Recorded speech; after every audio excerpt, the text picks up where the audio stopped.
Good morning, second and third grade in Bible. Today we're going to review our special. I know you've heard this probably before, but I really like this book, so we're going to read it today. It reminds us how special we are. The Wemmicks were small wooden people. All of the wooden people were carved by a woodworker named Eli. His workshop sat on a hill overlooking the village. Each Wemmick was different. Some had big noses. Others had large eyes. Some were tall, others were short. Some wore hats, others wore coats. But all were made by the same carver, and all lived in the village.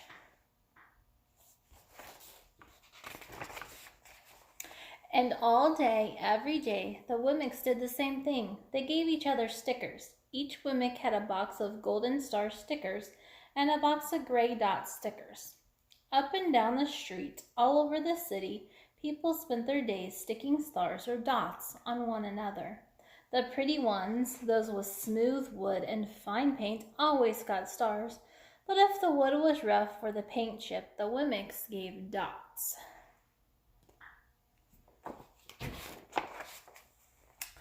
The talented ones got stars too. Some could lift big sticks high above their heads or jump over tall boxes. Still others knew big words or could sing pretty songs. Everyone gave them stars.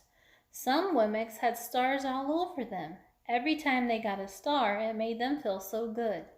It made them want to do something else and get another star. Others, though, could do little, and they got dots. Punchinello was one of those. He tried to jump high like others, but he always fell. And when he fell, the others would gather around and give him dots. Sometimes when he fell, his wood got scratched, so the people would give him more dots. Then when he would try to explain why he fell, he would say something silly, and the Wemmicks would give him more dots. After a while, he had so many dots that he didn't want to go outside.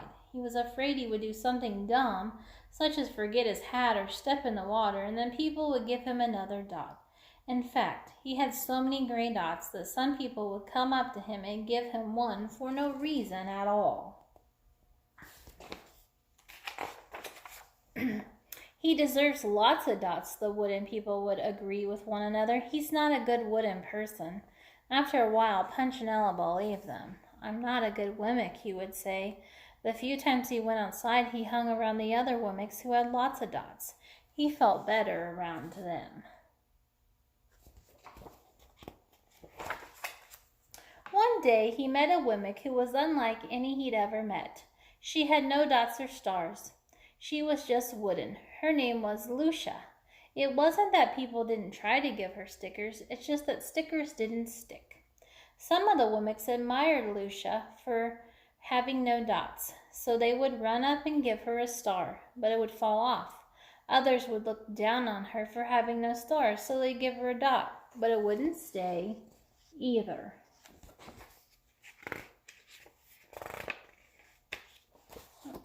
Let me get the page. There we go.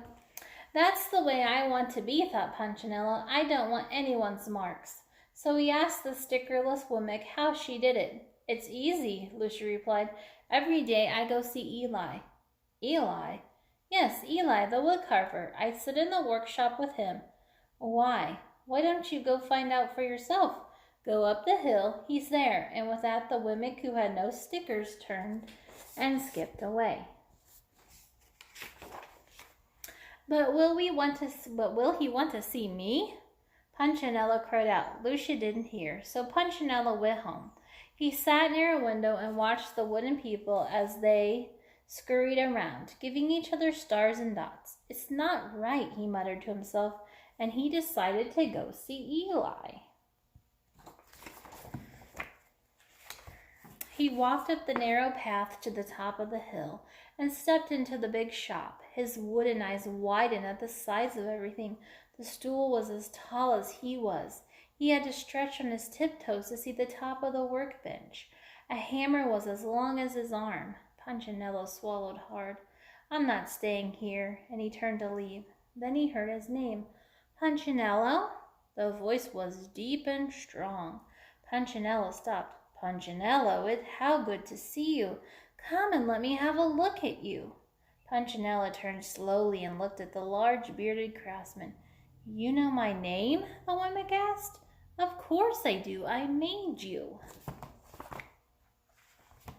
Eli stooped down and picked him up and set him on the bench. The maker spoke thoughtfully as he looked at the gray dots. Looks like you've been given some bad marks. I didn't mean to, Eli. I tried really hard. Oh, you don't have to defend yourself to me, child. I don't care what the other Wemmicks think. You don't? No, and you shouldn't either. Who are they to give stars or dots? They're Wemmicks just like you. What they think doesn't matter, Punchinello. All that matters is what I think, and I think you're pretty special.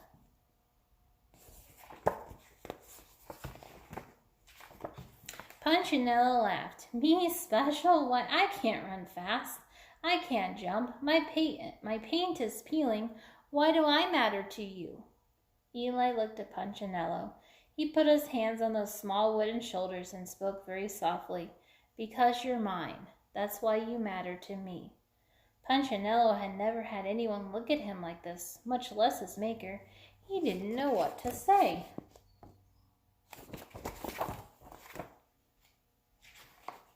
Every day I've been hoping you'd come, Eli explained. I came because I met someone who has no marks, said Punchinello. I know. She told me about you. Why don't the stickers stay on her? The maker spoke softly. Because she's decided that what I think is more important than what they think. The stickers only stick if you let them. What? The stickers only stick if they matter to you. The more you trust my love, the less you care about stickers.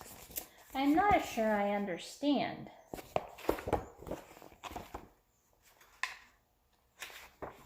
Eli smiled. You will, but it will take time. You've got a lot of marks. For now, just come see me every day, and let me remind you how much I care. Eli lifted Punchinello off the bench and set him on the ground. Remember, Eli said as the Wemmick walked out the door, you are special because I made you, and I don't make mistakes. Punchinello didn't stop, but in his heart he thought, I think he really means it. And when he did, a dot fell to the ground. And that is the end of our book. There's a little picture there. I've always loved this book because it just reminds us that we're special to God. We're not Wemmicks, we're human beings, but God has created us, and He doesn't make a mistake. He made some of us short, some of us tall, some of us have long legs, some have short legs. We're all made different, but He made us, and He doesn't make a mistake, and He has a purpose and a plan for each one of us. We don't have the same plan. It would be boring if we all looked the same and did the same thing. We need a variety. People that look, we have different people, short and tall. The tall people can get the stuff off the shelf, the tall shelf, and the short people can get the stuff off the shorter shelf. That kind of thing. But God made you, and you are very special to Him. You're very special to your parents, and you're all very special to me as well. And I hope you'll remember this book if, you ever feel sad or you're just not sure why God made you. Well, He made you for a special reason. And we're going to read the second book to this, You Are Mine, another day. Have an awesome day, and you are special.